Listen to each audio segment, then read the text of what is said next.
दो राज्यों असम और केरल और एक केंद्र शासित प्रदेश पुडुचेरी में विधानसभा चुनाव के लिए मतदान जारी है। दोनों राज्यों और केंद्र शासित प्रदेश में एक ही चरण में मतदान कराए जा रहे हैं। असम में 126, केरल की 140 और पुडुचेरी की 30 विधानसभा सीटों पर वोटिंग अभी भी चल रही है, लेकिन मुकाबला तो दिलचस्प असम में नजर आ रहा है, जहां हेमंता और उनकी पत्नी रिनिकी भुइयां शर्मा के खिलाफ कांग्रेस ने गंभीर आरोप लगाए थे। माना जा रहा है कि आरोपों के चलते भाजपा पर चुनाव के बीच बुरा असर पड़ सकता है, क्योंकि आरोपों के तहत जहां पवन खेड़ा पर एफआईआर की गई हेमंता की पत्नी द्वारा, वहीं पवन खेड़ा ने बड़ी ही चालाकी से हाई कोर्ट का रुख कर डाला। आखिरकार अब असम में क्या स्थिति है, इस पूरे मुद्दे को लेकर चलिए नजर डालते हैं। नमस्कार, मैं हूं नाज़मीन खान और आप देख रहे हैं हमारा खास प्रोग्राम। असम में लगभग वोटिंग खत्म होने के करीब पहुंच रही है, जहां दोपहर 1 बजे तक असम में 59.63% वोट डाले गए हैं। वहीं दूसरी तरफ इसी बीच कांग्रेस नेता पवन खेड़ा ने तेलंगाना हाई कोर्ट का रुख भी कर डाला है और असम में अपने खिलाफ दर्ज मामले में अग्रिम जमानत मांगी। ये मामला तब दर्ज किया गया था जब उन्होंने असम के मुख्यमंत्री हेमंता बिस्वा शर्मा और उनकी पत्नी रिनिकी भुइयां शर्मा पर आरोप लगाए थे।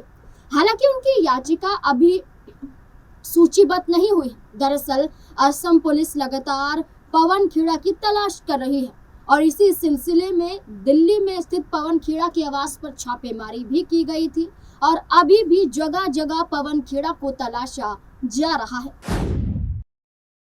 असम पुलिस ने कांग्रेस नेता पवन खेड़ा के खिलाफ एक मामला दर्ज किया है। इसमें मुख्यमंत्री हेमंता बिस्वा शर्मा के परिवार को निशाने बनाने वाली टिप्पणियों से जुड़े जालसाजी, मानहानि और आपराधिक साजिश के तहत कई आरोप शामिल हैं। गुवाहाटी में क्राइम ब्रांच पुलिस स्टेशन में 6 अप्रैल को दर्ज की गई पहली सूचना रिपोर्ट यानी कि एफआईआर मुख्यमंत्री की पत्नी रिनिकी भुइयां शर्मा की शिकायत के आधार पर फाइल की गई थी। शिकायत में पवन खेड़ा पर 5 अप्रैल को हुई प्रेस कॉन्फ्रेंस के दौरान झूठे और मनगढ़ंत दावे करने का आरोप लगाया गया है। एफआईआर के अनुसार ये मामला भारतीय न्याय संहिता बीएनएस 2023 के कई प्रावधानों के तहत दर्ज किया गया है। इसमें दस्तावेजों और इलेक्ट्रॉनिक रिकॉर्ड की जालसाजी, जाली दस्तावेजों को असली तौर पर इस्तेमाल करना, मानहानि, आपराधिक साजिश और सार्वजनिक शांति भंग करने वाले मामलों से संबंधित धाराएं शामिल हैं। शिकायत में आरोप लगाया गया है कि पवन खेड़ा ने अपनी मीडिया ब्रीफिंग के दौरान ऐसी तस्वीरें, ऐसी सामग्री पेश की और सोशल मीडिया पर ऐसी सामग्री प्रसारित की जिससे ये संकेत मिलता था कि रिनिकी भुइयां शर्मा के पास मिस्र, एंटीगुआ और बाराबुडा सहित कई देशों के पासपोर्ट जो वहां के नागरिक होने के रूप में दर्शाता है। साथ ही उनके पास संयुक्त अरब अमीरात द्वारा जारी किए गए एक गोल्डन कार्ड भी मौजूद है। खेड़ा की ओर से ये दावा भी किया गया था कि उनके पास अघोषित विदेशी संपत्तियां और संयुक्त राज्य अमेरिका के व्योमिंग में स्थित एक कंपनी से उनके संबंध भी हैं। रिनिकी भुइयां शर्मा ने सभी आरोपों को पूरी तरह से नकारते हुए पहले सोशल मीडिया एक्स पर पोस्ट किया था और उसके बाद पोस्ट करने के बाद एफआईआर उनके जरिए पवन खेड़ा के खिलाफ दर्ज करवाई गई थी, जहां उन्होंने ये तक कहा था कि आरोप बेबुनियादी हैं और दुर्भाग्यपूर्ण बताया। रिनिकी भुइयां शर्मा ने इस पूरे मामले को उन्होंने आरोप लगाया कि प्रेस कॉन्फ्रेंस के दौरान दिखाए गए दस्तावेज जाली थे, जिन पर नकली मोहरें लगी हुई थी यानी कि स्टैंप लगे हुए थे और क्यूआर कोड लगाए गए थे गलत, ताकि वे सरकारी रिकॉर्ड जैसे दिखाई दें, लेकिन ऐसा नहीं था। वो फर्जी, जालसाजी सारे दस्तावेज थे जिन्हें पवन खेड़ा ने पेश किया था। एफआईआर में इस बात का भी जिक्र है कि ये दावे डिजिटल प्लेटफॉर्म पर बड़े पैमाने पर फैलाए जा रहे हैं, जिसके कारण कथित तौर पर लोगों में गुस्सा भड़का, ऑनलाइन उत्पीड़न हुआ और रिनिकी भुइयां शर्मा और उनके परिवार की प्रतिष्ठा को नुकसान पहुंचा। इसमें आरोपों के समय को लेकर भी चिंता जताई गई। ये बताया गया कि ये आरोप असम में मतदान से ठीक पहले लगाए गए हैं, जिससे चुनावी माहौल पर असर डाला जा सके।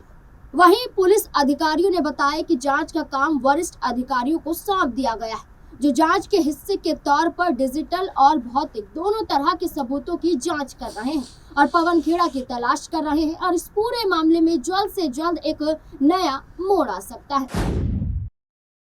कांग्रेस नेता पवन खेड़ा के दिल्ली में न मिलने को लेकर जब सीएम हेमंता से सवाल पूछा गया, तब उन्होंने कहा था वे कल गुवाहाटी से भाग गए थे। मुझे मीडिया के माध्यम से पता चला है कि पुलिस उनके दिल्ली स्थित आवास पर भी गई थी, लेकिन वे हैदराबाद भाग गए हैं।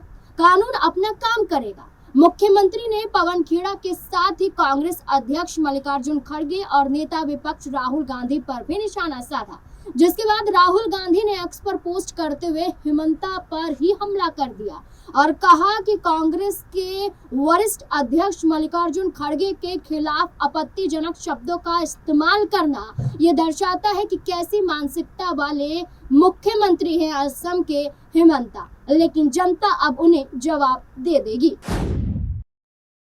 कांग्रेस नेता पवन खेड़ा ने एक बार फिर से असम के सीएम हेमंता बिस्वा शर्मा की पत्नी रिंकी भुइयां शर्मा के कथित पासपोर्ट और विदेशी इन्वेस्टमेंट को लेकर सवाल उठाए हैं।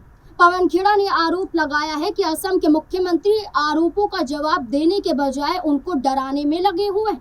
साथ ही उन्होंने तेलंगाना हाई कोर्ट में अग्रिम जमानत की अर्जी भी लगाई। पवन खेड़ा ने एक अज्ञात जगह से वीडियो रिकॉर्ड भी किया। कांग्रेस की ओर से सोशल मीडिया प्लेटफॉर्म पर इसको शेयर भी किया गया, जहां पर आप जाकर देख सकते हैं। वीडियो में पवन खेड़ा ने कहा, हमारी पार्टी ने आपसे यानी कि हेमंता बिस्वा शर्मा से केवल कुछ सवाल पूछे थे। आप हमें चुप क्यों कराना चाहते हैं?